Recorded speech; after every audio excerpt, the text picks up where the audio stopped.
നമ്മുടെ വിദ്യാഭ്യാസത്തിൽ കലയ്ക്ക് അല്ലെങ്കിൽ എസ്തെറ്റിക്സിന്, കലാബോധത്തിന് യാതൊരു പ്രാധാന്യം കൊടുക്കുന്നില്ല. യാന്ത്രികമായ കുറേ കാര്യങ്ങൾ പഠിച്ച് എന്തോ ജോലിയൊക്കെ ചെയ്ത് കുറേ സമ്പാദ്യം ഉണ്ടാക്കി വർഷം തോറും കുറേ പെൻഷൻ കൃത്യമായി മേടിച്ച് മരിക്കുക എന്നത് മാത്രമാണ് നമ്മുടെ ജീവിത ലക്ഷ്യമെന്ന് തോന്നുന്നു. കല, സംസ്കാരം, സാഹിത്യം ഇങ്ങനെയുള്ള കാര്യങ്ങളിലേക്ക് ജീവിതം അർപ്പിക്കുന്നത് വേസ്റ്റാണ് എന്ന ഒരു വരട്ട് ചിന്തയിലാണ് നമ്മളിപ്പോഴും ജീവിക്കുന്നത്. ജീവിതം എന്ന് പറയുന്നത് കുറേ കണക്കെഴുതി ജീവിക്കുക എന്നുള്ളതോ കുറേ തൊഴിൽ ചെയ്ത് അതിൽ നിന്ന് കിട്ടുന്ന വരുമാനം കൊണ്ട് ശിഷ്ടകാലം മരുന്ന് മേടിച്ച് കഴിച്ച് ജീവിക്കുക എന്നുള്ളതോ അല്ല.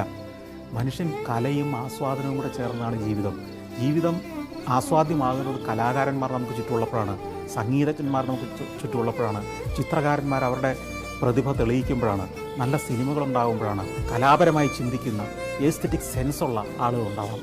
അപ്പോൾ നമ്മുടെ കെട്ടിടങ്ങളുടെ രൂപം മാറും, നമ്മുടെ മനസ്സിൻ്റെ വലിപ്പവും മാറും. എന്തുകൊണ്ടാണ് ഇന്ത്യയിൽ കലാകാരന്മാർക്ക് വേണ്ടത് പ്രാധാന്യം കിട്ടാത്തത്?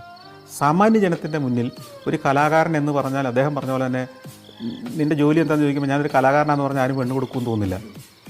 അതെന്തുകൊണ്ടാണെന്ന് എനിക്ക് മനസ്സിലാകുന്നില്ല. കാരണം എനിക്ക് തോന്നിയിട്ടുള്ളത് നമ്മുടെ വിദ്യാഭ്യാസത്തിൽ കലയ്ക്ക് അല്ലെങ്കിൽ എസ്തെറ്റിക്സിന്, കലാബോധത്തിന് യാതൊരു പ്രാധാന്യം കൊടുക്കുന്നില്ല. യാന്ത്രികമായ കുറേ കാര്യങ്ങൾ പഠിച്ച് എന്തോ ജോലിയൊക്കെ ചെയ്ത് കുറേ സമ്പാദ്യം ഉണ്ടാക്കി വർഷം തോറും കുറേ പെൻഷൻ കൃത്യമായി മേടിച്ച് മരിക്കുക എന്നത് മാത്രമാണ് നമ്മുടെ ജീവിത ലക്ഷ്യമെന്ന് തോന്നുന്നു. കല, സംസ്കാരം, സാഹിത്യം ഇങ്ങനെയുള്ള കാര്യങ്ങളിലേക്ക് ജീവിതം അർപ്പിക്കുന്നത് വേസ്റ്റാണ് എന്ന ഒരു വരട്ട് ചിന്തയിലാണ് നമ്മളിപ്പോഴും ജീവിക്കുന്നത്.